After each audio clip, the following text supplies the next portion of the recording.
Hello tout le monde, j'espère que vous allez bien. Aujourd'hui, on se retrouve avec une nouvelle vidéo que vous attendiez toutes. On va parler des 6 tendances de l'automne à adopter dès maintenant, donc c'est-à-dire dès août 2023. Oui, c'est possible malgré que ce soit des pièces automnales. On va décortiquer absolument tout ensemble. J'ai fait mon petit travail de recherche, comme vous pouvez le voir. Il y a vraiment de quoi faire. J'espère vraiment que cette vidéo va vous plaire. N'hésitez pas à vous abonner et à activer les notifications, notamment si vous ne voulez pas louper ma semaine de la rentrée qui arrive fin août. Comme je vous le dis à chaque fois, on va voir ensemble les tendances sacs, les tendances mode, les tendances chaussures, les tendances basket, enfin tout ce qui est tendance va y passer. Après, si vous avez d'autres sujets en tête, je vous invite à les partager en commentaire. On va commencer tout de suite parce que comme vous avez pu le voir, il y a énormément de choses à voir. J'espère vraiment que cette vidéo va vous plaire parce que j'ai mis mon cœur à la faire. Puis bien, on va commencer tout de suite. La première tendance que vous pouvez adopter dès maintenant, ça va être les couleurs vives. Et là, vous allez me dire, oui, mais Ilona, les couleurs vives, c'est déjà quelque chose que l'on retrouve énormément cet été.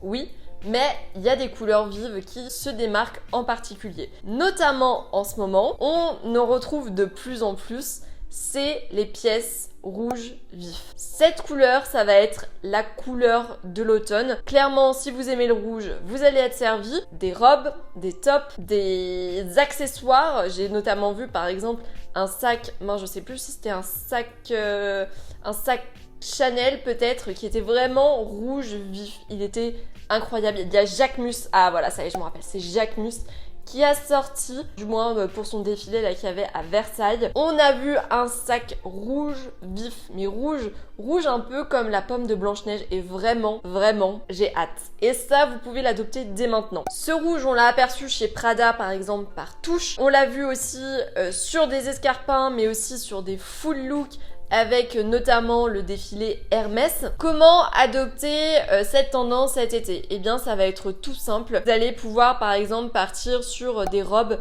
qui vont être près du corps pour cet été. Je vous en avais notamment mis une du coup dans ma vidéo sur les robes tendance. Si vous ne l'avez pas vue, je vous la mets juste ici, ou je vous invite à aller la regarder à la fin de celle-ci. Vous allez pouvoir aussi, à l'image de Prada par exemple, à l'image de Jacquemus, l'utiliser avec parcimonie, l'utiliser par touche. Je pense notamment par exemple à une paire de chaussures rouges, à un sac qui va être rouge. Enfin finalement on va faire ça avec des accessoires, donc ça dépend de ce que vous préférez, parce que c'est vrai que le rouge c'est peut-être pas forcément facile à adopter dans son quotidien, même si l'été on va dire que le contexte est favorable pour l'adopter. Donc je vous disais, parce que là je m'éparpille, il faut que j'essaye vraiment de rester concentrée, il y a tellement de choses à dire. Donc vous pouvez donc l'adopter au niveau des vêtements avec un top, avec des robes, ou au niveau des accessoires, donc avec chaussures, sacs, mais aussi avec tout ce qui est foulard notamment. Par exemple cet été on voit énormément de foulards à nouer dans les cheveux, et bien pourquoi pas partir sur un foulard rouge, notamment si vous êtes brune. Le rendu peut être incroyable, brune et bronzée, vous serez à tomber. Et bien évidemment, vous pouvez aussi l'adopter sur tous les maillots de bain en ce moment. Si vous n'avez pas encore de maillot de bain rouge, d'ailleurs je pense que c'est le cas, n'hésitez pas à craquer pour un maillot de cette couleur, que ça soit un maillot une pièce ou un maillot de bain 2 pièces. Ça va dépendre de si vous aimez beaucoup le rouge ou pas. Je pense que sur un bikini quand même c'est un peu plus discret. Genre un maillot de bain, une pièce rouge, tu passes difficilement inaperçu. Ensuite, une pièce que l'on va aussi énormément retrouver, c'est la combinaison pantalon. Ça va être la pièce mode de cet automne, hein. Si je devais vous en dire qu'une, ça serait celle-ci. Pour moi, c'est la pièce qui est idéale car elle est ultra pratique. Par exemple, tu sais pas comment t'habiller le matin, tu prends ta combinaison pantalon, t'as pas besoin de réfléchir à quel haut mettre avec quel bas et quel bas mettre avec quel haut. Tu prends une pièce et c'est terminé. En plus de ça, c'est une pièce que tu peux porter autant au quotidien qu'en vacances, qu'au travail. Ça va dépendre des pièces avec lesquelles tu les associes. Ça va évidemment dépendre aussi de la combinaison que tu choisis avec la matière, la texture, etc. Mais ça reste une pièce qui est super polyvalente et que tu peux vraiment utiliser pour toutes les occasions. Donc c'est super chouette. Par exemple, si vous voulez combiner les deux tendances, on peut très bien partir sur une combinaison rouge vive qu'on va pouvoir porter cet été ou même en soirée. Enfin bref, voilà. Je suis tellement excitée là par cette vidéo, j'ai vraiment trop de choses à dire. Comment l'adopter pour cet été? Donc moi, ce que je vous recommande, c'est de partir sur une combinaison de pantalon qui va avoir des manches courtes ou à bretelles. Donc ça reste quand même une pièce qui va être assez légère, on va pas tout de suite s'étouffer avec la combinaison de pantalon à manches longues, on la garde pour cet automne, on a le temps pour ça. On peut aussi tenter des effets cut-out sur cette combinaison pour la rendre encore plus estivale. Je vous l'avais dit, de toute façon le cut-out c'est quelque chose qu'on continue à avoir, donc vous ne ferez pas de faux pas en partant du coup sur ce type de combinaison. On peut aussi très bien opter pour un col asymétrique qui est aussi quelque chose que l'on continue à avoir et qui fait tout de suite très habillé. Alors là, pour aller au travail, je sais pas trop, mais en revanche, pour une soirée d'été, je trouve que c'est idéal. On va garder les couleurs un petit peu foncées pour l'automne, pour l'hiver, et là on va essayer quand même de privilégier des couleurs vives. Donc je vous parlais du rouge juste avant, mais vous pouvez très bien partir sur d'autres couleurs. J'avais par exemple vu une combinaison, enfin une combi pantalon que je vous avais présentée dans ma vidéo sélection de comment s'habiller pour un mariage en 2023. C'était une combi verte de chez Mango et typiquement c'est exactement la combinaison que j'imagine pour cet été. Vous avez plein d'autres couleurs, à vous de voir celle que vous préférez. Franchement il y a de quoi s'éclater et c'est vraiment une pièce à adopter dès maintenant. Vraiment, j'insiste. Après vous pouvez aussi prendre de l'avance on va dire sur l'automne et partir sur une pièce qui va être noire ou blanche pour un rendu un peu plus intemporel, parce que celles qui sont minimalistes, je vous vois et je sais qu'il n'y a pas tout le monde qui est fan des couleurs vives. Donc vous avez aussi cette possibilité bien évidemment. Après, ça fera quand même moins estival, il faut le souligner. Ensuite, autre chose que l'on va retrouver, et je suis méga contente, ce sont les épaulettes carrées. Là, on est clairement dans le vestiaire de la businesswoman des années 70. Ah, année que j'avais évoquée avec vous une nouvelle fois dans ma vidéo sur les tendances robes de ce printemps-été 2023. Étant donné que je vous avais dit que les années 70 allaient énormément influer sur les collections de cet automne-hiver. Preuve à l'appui, les épaulettes carrées sont de retour. Et notamment sur les vestes, avec évidemment la veste de blazer qui reste la veste emblématique pour tout ce qui est épaulettes carrées. Donc ça c'est un bonheur, hein. Franchement, c'est pas moi qui vais me plaindre de ça. Pour moi c'est un gros crush. Ce type de veste, enfin même ces épaulettes carrées, étant donné que je trouve que ce détail va vraiment apporter de la structure à n'importe quelle pièce. Que ce soit une veste, que ce soit un top, que ce soit une robe, tout de suite ça ajoute de la prestance, ça ajoute de la structure. Par exemple, si vous avez deux personnes, une qui va avoir un blazer basique et une qui va avoir un blazer à épaulettes carrées, tout de suite, je trouve que t'es plus charismatique. L'image que tu renvoies en tout cas, je trouve est plus charismatique et plus frappante, plus tape à l'œil. Bon après, malheureusement, faut faire attention avec les épaulettes carrées car ça ne va pas à toutes les morphos. Faut quand même le souligner, mais c'est une tendance qui est super intéressante et que vous pouvez également adopter dès maintenant. Alors, on va mettre de côté quand même tout ce qui est veste de blazer, mais ce qu'on peut faire, c'est quelque chose d'ailleurs que j'ai beaucoup vu, on voit énormément de chemises sans manches. Donc ça,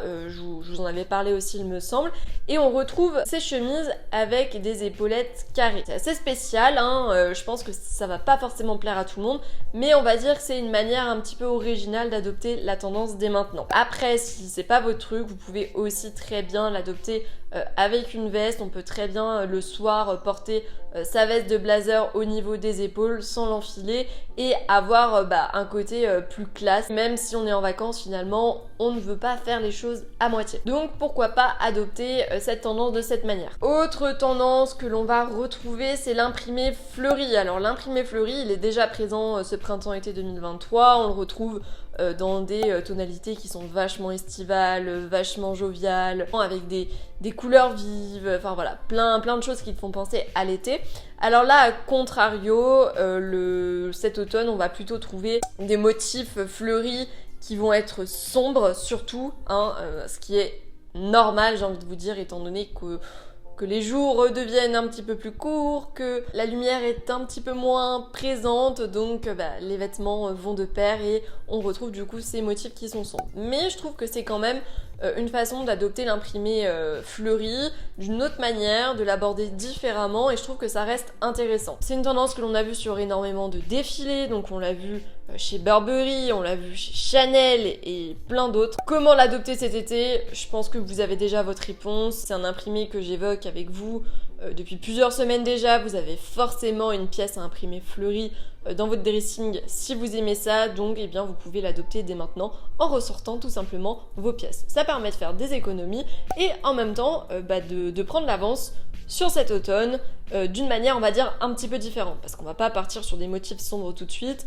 Pas le moment de déprimer, là c'est le moment d'être joyeux et de profiter des vacances. Donc on va recycler les robes, les tops, les foulards, vraiment tout ce que vous voulez à base de fleurs. Autre tendance, ça va être tout ce qui est accessoires rétro. Ça aussi c'est quelque chose que l'on retrouve et qui est une nouvelle fois tout droit tiré des années 70. Donc on va retrouver des sacs à main vintage, des ceintures larges, des lunettes de soleil à verre coloré. Ça je vous en avais aussi parlé dans ma vidéo sur les tendances accessoires de ce printemps-été. C'est des choses que l'on retrouve et qui font très rétro. De toute façon au niveau des modèles de sacs, vous le verrez là dans quelques semaines, on reste encore une fois sur des modèles qui sont super vintage, qui sont super rétro. Comment adopter ces accessoires rétro cet été? Eh bien l'image de l'imprimé fleuri, je vous l'avais aussi dit, c'est quelque chose qui est vachement tendance ce printemps-été. Je commence à m'emmêler les pinceaux entre printemps-été et automne-hiver. Je vous avais parlé des sacs rétro, je vous avais parlé des montures rétro, des accessoires 80s. Vous avez juste à sortir les pièces de votre dressing que vous avez déjà acheté pour cet été. Rien de plus simple. La dernière tendance que je vais évoquer avec vous, c'est le décolleté goutte d'eau. Alors celui-ci, ça va être le décolleté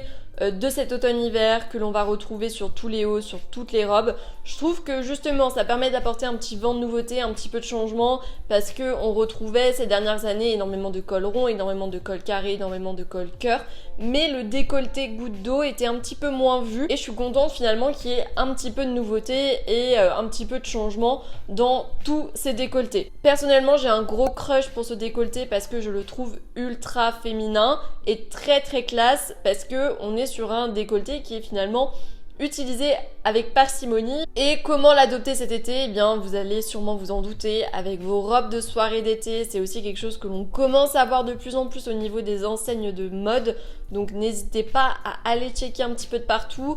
Pour être transparente avec vous, c'est une tendance que l'on va retrouver principalement quand même sur des enseignes de fast fashion, étant donné qu'en créa ils sont assez rapides contrairement à des enseignes privilégiant la slow fashion. Donc si vous voulez vraiment adopter cette tendance dès maintenant, vous pouvez retrouver par exemple ce décolleté chez des enseignes comme Stradivarius, Mango, Zara, H&M. Enfin, voilà, toutes ces enseignes finalement c'est sûr que vous allez retrouver une pièce de ce type. Vous pouvez d'ailleurs retrouver cette encolure américaine notamment sur tout ce qui est top et notamment sur tout ce qui est top à encolure américaine. Ce top, je vous en avais parlé la semaine d'avant ou celle encore d'avant, je m'en rappelle plus. Et c'est une tendance de ce printemps-été 2023, donc le top à encolure américaine. Et là, c'est une jolie façon de combiner une tendance de l'automne qui arrive bientôt avec le top tendance de l'été. Donc pour rappel, le top à encolure américaine, c'est vraiment un top qui s'arrête ici. Bah typiquement, je crois qu'aujourd'hui c'est ce que j'ai. Voilà, on est sur un top à encolure américaine. L'idée vraiment c'est d'avoir des lanières qui vont autour du cou. Donc voilà pour cette vidéo sur les 6 tendances de l'automne à adopter dès maintenant. Je crois qu'en début de vidéo je vous en avais dit 7, mais en fait il y en a 6. Je sais pas pourquoi je vous ai dit 7. J'espère vraiment que cette vidéo vous a plu. N'hésitez pas du coup à me dire en commentaire quelle est la tendance que vous allez commencer à adopter dès maintenant. N'hésitez pas aussi à me dire en commentaire s'il y a des tendances que j'ai peut-être oubliées. J'espère en tout cas que vous passez de bonnes vacances pour ceux qui sont en vacances et que le travail n'est pas trop dur pour celles qui travaillent en ce moment. N'hésitez pas à me dire où est-ce que vous avez l'intention de partir, à quel endroit. Et puis on se dit à la prochaine pour la prochaine vidéo.